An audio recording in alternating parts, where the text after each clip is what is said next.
Hello, welcome to Miss Tucker Reads. I thought I'd try a new spot today for chapter 10. Chapter 10. For chapter 10 of Pippi Longstocking by Astrid Lindgren. So, here it goes. One Sunday afternoon, Pippi sat wondering what to do. Tommy and Annika had gone to a tea party with their mother and father, so she knew she couldn't expect a visit from them. The day had been filled with pleasant tasks. She had got up early and served Mr. Nilsson fruit juice and buns in bed. He looked so cute sitting there in his light blue nightshirt, holding the glass in both hands.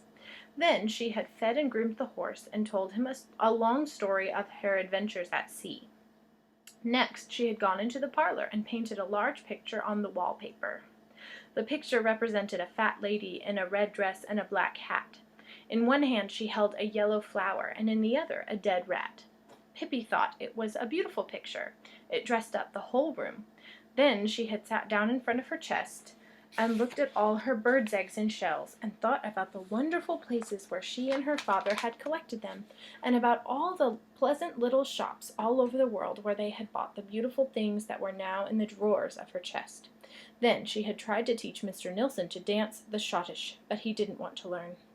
For a while she had thought of trying to teach the horse, but instead she had crept down into the wood box and pulled the cover down. She had pretended she was a sardine in a sardine box, and it was a shame Tommy and Annika weren't there, so they could have been sardines too. Now it had begun to grow dark. She pressed her little pug nose against the window pane and looked out into the autumn dusk. She remembered that she hadn't been riding for a couple of days, and decided to go at once. That would be a nice ending to a pleasant Sunday. Accordingly, she put on her big hat, fetched Mr. Nilsson from a corner where he sat playing marbles, saddled the horse, and lifted him down from the porch. And off they went, Mr. Nilsson on Pippi, and Pippi on the horse. It was quite cold, and the roads were frozen, so there was a good crunchy sound as they rode along.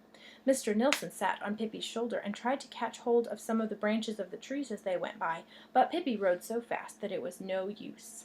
Instead, the branches kept boxing him in the ears, and he had a hard time keeping his straw hat on his head. Pippi rode through the little town, and people pressed anxiously up against the walls when she came storming by. The town had a market square, of course. There were several charming old one-story buildings and a little yellow-painted town hall. There was also an ugly wretch of a building, newly built and 3 stories high. It was called the Skyscraper because it was taller than any of the other houses in town. On a Sunday afternoon, the little town was always quiet and peaceful, but suddenly the quiet was broken by loud cries. "The skyscraper's burning! Fire! Fire!" People came running excitedly from all directions. The fire engine came clanging down the street, and the little children who usually thought fire engines were such fun now cried from fright because they were sure their own houses would catch fire too. The police had to hold back the crowds of people gathering in the square so that the fire engine could get through.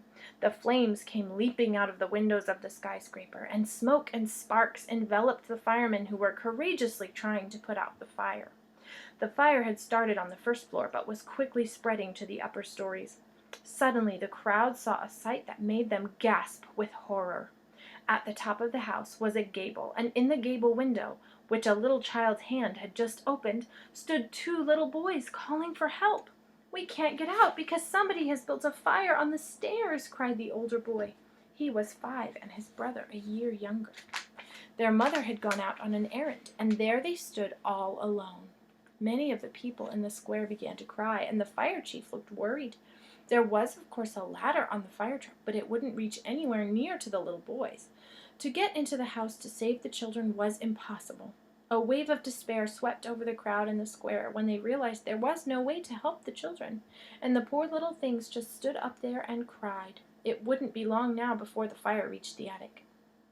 In the midst of the crowd in the square sat Pippi on her horse. She looked with great interest at the fire engine and wondered if she should buy one like it. She liked it because it was red and because it made such a fearful noise as it went through the streets. Then she looked at the fire, and she thought it was fun when a few sparks fell on her. Presently she noticed the little boys up in the attic. To her astonishment, they looked as if they weren't enjoying the fire at all.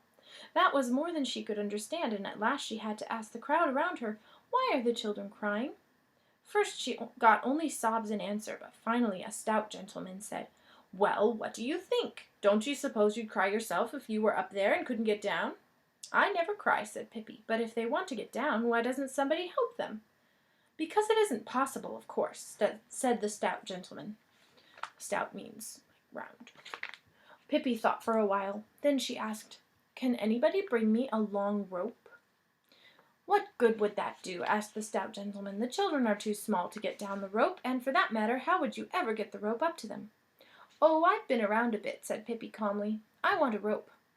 There was not a single person who thought it would do any good, but somehow or other Pippi got her rope. Not far from the gable of the skyscraper grew a tall tree. The top of it was almost level with the attic window, but because the tree and the window, or between the tree and the window, was a distance of almost 3 yards. That's about 9 feet, so too far, taller than a person. And the trunk of the tree was smooth and had no branches for climbing on. Even Pippi wouldn't be able to climb it. The fire burned, the children in the window screamed, the people in the square cried. Pippi jumped off the horse and went up the tree. Then she took the rope and tied it tightly to Mr. Nilsson's tail. "Now you be Pippi's good boy," she said.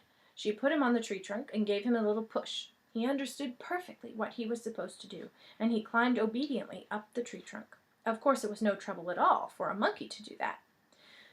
The people in the square held their breath and watched Mr. Nilsson. Soon he had reached the top of the tree. There he sat on a branch and looked down at Pippi. She beckoned to him to come down again. He did so at once, climbing down on the other side of the branch, so that when he reached the ground the rope was looped over the branch and hung down double with both ends on the ground. "Good for you, Mr. Nilsson," said Pippi. "You're so smart you can be a professor any time you wish." She untied the knot that had fastened the rope to Mr. Nilsson's tail. Nearby a house was being repaired, and Pippi ran over and got a long board. She took the board in one hand, ran up to the tree, grasped the rope in her free hand, and braced her feet against the trunk of the tree. Quickly and nimbly she climbed up the trunk, and the people stopped crying in astonishment. When she reached the top of the tree, she placed the board over a stout branch. Remember, that means, big, strong. And then carefully pushed it over to the windowsill. And there lay the board like a bridge between the top of the tree and the window. The people down in the square stood absolutely silent. They were so tense they couldn't say a word. Pippi stepped out on the board. She smiled pleasantly at the two boys in the gabled window. "Why do you look so sad?" she asked. "Have you got a stomachache?" She ran across the board and hopped in at the window. "My, it seems warm in here," she said. "You don't need to make any more fire in here today, that I can guarantee. And at the most 4 sticks in the stove tomorrow, I should think." Oh, here's a picture. It's very clever. Then she took one boy under each arm and stepped out on the board again. "Now you're really going to have some fun," she said. "It's almost like walking the tightrope." When she got to the middle of the board, she lifted one leg in the air just as she had done at the circus. The crowd below gasped, and when a little later Pippi lost one of her shoes, several old ladies fainted. However, Pippi reached the tree safely with the little boys. Then the crowd cheered so loudly that the dark night was filled with noise, and the sound drowned out the crackling of the fire. Pippi hauled up the rope, fastened one end securely to a branch, and tied the other one around one of the boys. Then she let him down slowly and carefully into the arms of his waiting mother, who was beside herself with joy when she had him safe. She held him close and hugged him with tears in her eyes. But Pippi yelled, "Untie the rope, for goodness sake! There's another kid up here, and he can't fly either." So the people helped to untie the rope and free the little boy. Pippi could tie good knots, she could indeed. She had learned that at sea. She pulled up the rope again, and now it was the second boy's turn to be let down. Pippi was alone in the tree. She sprang out onto the board, and all the people looked at her and wondered what she was going to do. She danced back and forth on the narrow board. She raised and lowered her arms gracefully and sang in a hoarse voice that could barely be heard down in the square. "The fire is burning. It's burning so bright. The flames are leaping and prancing. It's burning for you. It's burning for me. It's burning for all who are dancing." As she sang, she danced more and more wildly until many people covered their eyes in horror, for they were sure she would fall down and kill herself by accident. Flames came leaping out the gable window, and in the firelight people could see Pippi plainly. She raised her arms to the night sky, and while a shower of sparks fell over her, she cried loudly, "Such a jolly, jolly fire!" She took one leap and caught the rope. "Look out!" she cried, and came sliding down the rope like light greased lightning. "Three cheers for Pippi Longstocking! Long may she live!" cried the fire chief. "Hip, hip, hooray! Hip, hip, hooray! Hip, hip, hooray!" cried all the people 3 times. But there was one person who cheered 4 times, and that was Pippi Longstocking. And that's the end of chapter 10. I'm going to read chapter 10 here in just a minute, so if you'd like to see 2 chapters, then stay tuned for the next one. Chapter 11 is Pippi Celebrates Her Birthday, and that is the final chapter in this book. So see you soon. Bye-bye.